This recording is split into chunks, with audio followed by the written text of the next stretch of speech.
Well, this may look like your standard industrial kitchen, maybe like the one at a nearby school or say the church that you attend. But in the event of a disaster or a large-scale local emergency, this kitchen will become abuzz with activity, feeding possibly hundreds of your family, friends, and neighbors displaced or affected by the event. Now, we never know when a disaster may strike or what it may be. Could be a massive storm, floods, or a tornado, even a terrorist attack. But the most important thing is that we're ready for it, and that is where you come in. Now, people displaced by a disaster will need to eat, so this busy kitchen will need all the extra hands it can get, like your hands. But before you get started helping your community kitchen, there are some basic food handling procedures that you'll need to follow to keep the kitchen productive and the food safe. Now, this video is designed with all the information that you'll need to get cooking effectively, efficiently, and most of all, safely. General cleanliness and proper food handling techniques are always important. But in a disaster shelter situation, you'll be preparing and serving large amounts of food to a large number of people. So it's important to keep food free of contamination that could cause illness within the shelter. And what we want to avoid are foodborne illnesses, things like Campylobacter, Salmonella, and E. coli. Basically, they're bacteria, viruses, and parasites that can be passed along in food that's mishandled, prepared incorrectly, stored improperly, or contaminated by dirty hands. And they're serious business. As many as 1 in 6 of us will get some kind of foodborne illness this year. It will send some of us to the hospital, and in some cases, can even be deadly. So, safe food handling is a big responsibility. But we're here to walk you through some basic steps to make sure that this kitchen is clean, our food is safe, and what's on the menu is the only thing we're serving. To keep it simple, we're going to divide everything you need to know into 4 easy steps: clean, separate, cook, and chill. Having a clean working environment starts with you. So if you're sick, stay home. Sick people should never prepare or serve food. And before coming to the kitchen as a volunteer, make sure that you've taken the steps you need to be clean. So shower, wash your hair, and restrain long hair. Now, if you have short hair, a baseball cap will work as a restraint. Make sure you always wear clean clothes and an apron. Now, when you arrive at the kitchen, store any personal belongings in a designated area away from food. Now we're ready to begin. Always wash your hands before beginning a task, and hands should be washed at a sink designated for hand washing. Start with warm water and get your hands wet. Add soap and scrub. Now make sure that you get every nook and cranny and wash well above your wrists as well.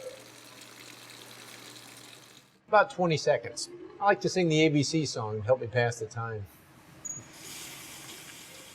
Anyway, rinse all the soap off and dry with a paper towel. Now here's a trick you might not know. Make sure that you turn off the water with the paper towel. Then throw the towel away in the trash and you're ready to go. Well, now that your hands are clean, let's start working on cleaning your work surface. Now, food preparation tables like this one should be washed with soap and water and then followed by sanitizer. To make sanitizing solution, mix a cap full of plain chlorine bleach with each gallon of water. And when using chlorine bleach, remember that a little goes a long way, so don't forget to remake and replace this solution every 2 hours or whenever the solution becomes dirty. Proper dishwashing and sanitizing are crucial steps to keeping your kitchen clean and safe. Now, for all the dishes, pots, pans, and utensils, you'll want to follow these steps. First, scrape off excess food into the trash. Then, set up a 3-sink wash, rinse, and sanitize station. Wash in hot water with detergent until visibly clean. Then rinse in clean hot water, removing all soap film. Then you want to sanitize in sanitizing solution for at least 30 seconds. And remember, to make sanitizing solution, you take 1 capful of plain chlorine bleach in every gallon of water. Now, after sanitizing, allow the utensils to air dry and never towel dry. Now, if a commercial dishwasher is available, make sure that you follow the directions for loading properly. And don't forget to wash your hands after you load the dirty dishes. Regardless of the method you use, once the dishes are air dried, store them in a clean place. And now they're ready for the next use. And then keep some of the sanitizing solution in a pail with a sanitizing cloth. Keep it clean and fresh, and use it to keep all the surfaces in your kitchen clean. Make sure that you store the cloth in the solution when it's not in use. Well, beyond these basics, just use common sense. And if you have any questions or you're not 100% sure about something, find someone who knows and ask. It's always better to be safe than sorry.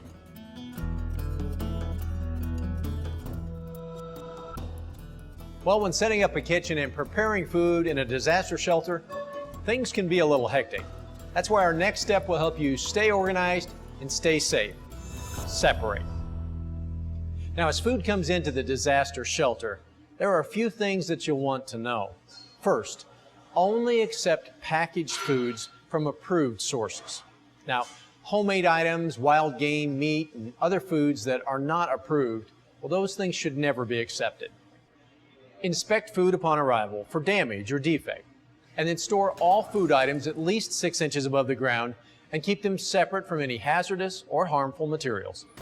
To avoid cross-contamination within the refrigerator, food should be stored in leak-proof containers or on trays and arranged so that none of the raw juices contaminate any of the other foods. And make sure that you keep raw meat away from prepared food and any ready-to-eat items. Now, ready-to-eat items refer to foods that require no further cooking or preparation. They're just ready to be served. Now, on to preparation. Improper handling of food and poor personal hygiene of food handlers are leading causes of foodborne illness outbreaks. Hands that are not properly washed cause foodborne illness. Now, when used properly, disposable gloves are one way to provide a barrier between hands and food. However, simply wearing gloves is not the answer. Improper glove use can be as big a problem as poor hand hygiene itself. For gloves to provide an effective barrier between the food and the food handler, hands should be properly washed before putting gloves on or changing gloves. And remember, when washing your hands, use soap and warm water, rub your hands together to create suds, and then continue rubbing them together for approximately 20 seconds. Be sure to scrub between your fingers and under your fingernails. Rinse well and then dry with a disposable towel or a warm air dryer. And make sure your hands are dry, very dry, before you put them in the gloves, or it'll be difficult to put them on. And also remember to never blow into the glove to make it easier to put on, because doing so immediately contaminates the glove. Germs on your hand can be transferred to the exterior of the gloves when they're removed from the box. Bacteria and other contaminants on the hands are now on the gloves, and they'll be transferred later on to the food when you come in contact with that.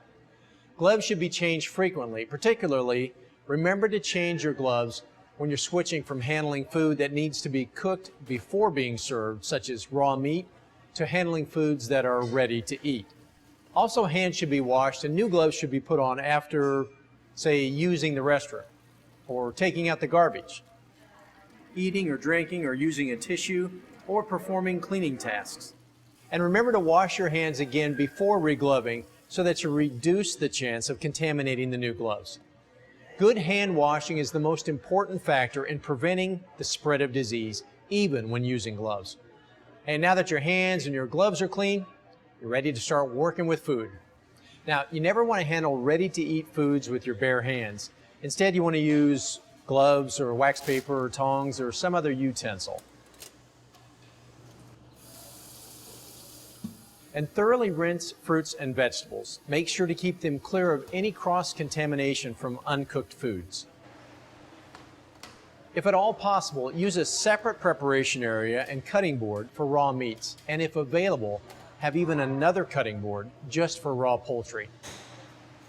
And after prepping any raw meat, clean and sanitize your equipment, utensils, and the work area. And when you move on to cooking raw meat, never put the cooked meat back on the plate or the tray that held the raw meat. Always use a clean container to transfer and serve cooked foods.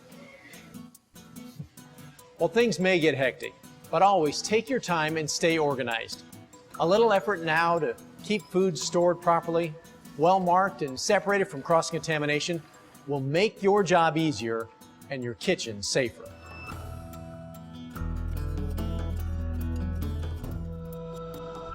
Well, a kitchen in a disaster shelter can be a busy place.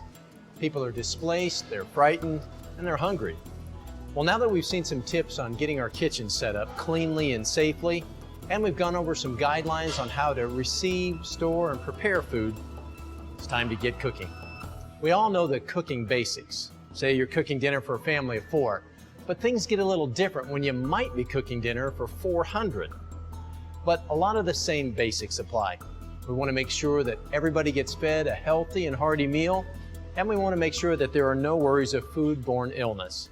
Making sure that all food is cooked thoroughly and handled properly is a good place to start. You know, if the food is frozen, it must be properly thawed. And there are several techniques that will work, but food should never be thawed at room temperature. You know, although we might think that we can tell when something is done, the best way to know that food is at a safe temperature is to use a food thermometer.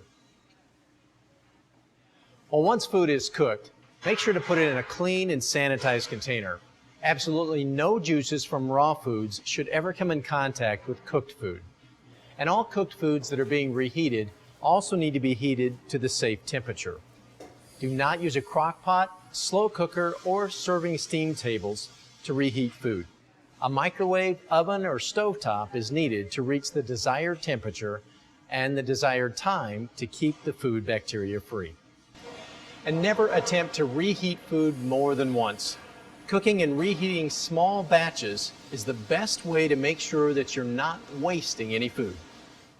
Well, now that all the food is cooked and ready to serve, your job isn't quite finished. It's important to make sure that all the food stays hot enough to ward off the growth of any bacteria. Well, all of these steps are to ensure that all foods, both hot and cold, are kept out of the temperature danger zone.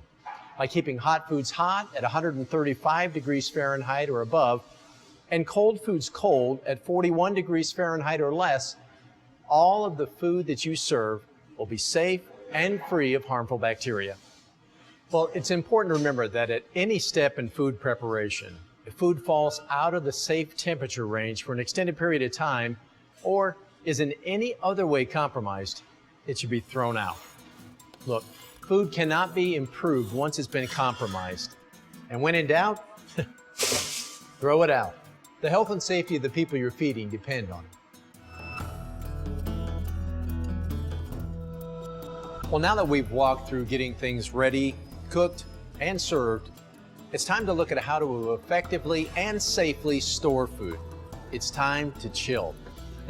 Well, just as important as properly preparing food and thoroughly cooking raw meats, getting foods cooled quickly and keeping them refrigerated will help keep food out of the temperature danger zone. It's important to remember that most bacteria that will cause foodborne illnesses grow at temperatures between 41 and 135 degrees Fahrenheit. It's our job to make sure that foods get cooled down quickly and thoroughly, and that they're properly refrigerated for reuse. Hey, we don't want to let foods cool at room temperature, and we don't want to just shove a lot of hot food into the refrigerator, because that could affect the overall temperature and put other foods at risk. So, let's get cooling. Well, let's start by reducing the size of the food. For whole cooked meats, slice or cut them up into pieces. And for soups, sauces, or anything else that might be in a large pot, well, you want to divide it up into smaller containers. A smaller volume of food will cool much faster. And shallow pans, like 2 to 3 inches deep, will work best. Now, put it all into the refrigerator. Now, you'll always want to mark foods that are going into the fridge or the freezer. Pertinent information like contents and date will need to be on the label. And you know, a lot of food will be going in and out of the refrigerator, so you'll want to watch labels and then throw things away appropriately. You'll also want to make sure that the items like eggs, cut up produce, or prepared sandwiches and salads are always kept chilled. And knowing how to keep all the hot food hot and all the cold food cold will go a long way in keeping your kitchen safe and the people that you're serving free from foodborne illness. Well, remember, food that's contaminated in any way or that falls outside of the safe handling temperatures can contain harmful bacteria and can cause severe illness in the people that you're actually trying to help. If you're ever in doubt, throw it out. Hey, look, it's an important job. And there's a lot to take in, so don't hesitate to ask questions. And if there's anything that you're not sure about, find someone who knows and ask them to demonstrate. Well, safe food handling in any situation is important, but when you're trying to feed potentially hundreds of people in a disaster shelter setting, it's critical. Hey, but with these basic steps and with attention to details, you're going to be helping a lot of people through a very difficult time. So thank you for your time and for your service. Now, let's wash those hands, put on those gloves, and let's get cooking.